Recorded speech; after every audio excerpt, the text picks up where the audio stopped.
পৃথিবীতে অসংখ্য প্রাণী আছে, কিন্তু এর মধ্যে কিছু প্রাণীকে দেখে মনে হয় এরা যেন ভুল সময়ে ভুল পৃথিবীতে এসে পড়েছে।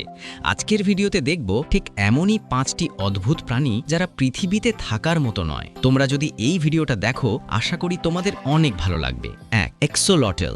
মেক্সিকোর এই পানির প্রাণীটিকে বলা হয় স্মাইলিং ড্রাগন। এক্সোলটল কখনো বড় হয় না, সারা জীবন লার্ভা বা শিশুর মতোই থাকে। বিজ্ঞানীরা একে বলেন নিওটেনি। দেখতে মনে হয় যেন কোনো কার্টুন চরিত্রকে জীবিত করে আনা হয়েছে। 2. নেকেড মোল র্যাট। এদের গায়ে প্রায় কোনো লোম নেই, দাঁত বড় বড় আর চেহারা দেখতে একেবারে অন্য গ্রহের প্রাণীর মতো। সবচেয়ে অবাক করা ব্যাপার হলো এরা ক্যান্সারে আক্রান্ত হয় না। বিজ্ঞানীরা আজও অবাক হয়ে এর রহস্য খুঁজছেন। 3. Dumbo octopus. গভীর সমুদ্রের এই অক্টোপাসটির মাথার দুই পাশে কান আকৃতির পাখনার মতো অংশ আছে। দেখতে ঠিক ডিজনির কার্টুন চরিত্র ডাম্বোর মতো।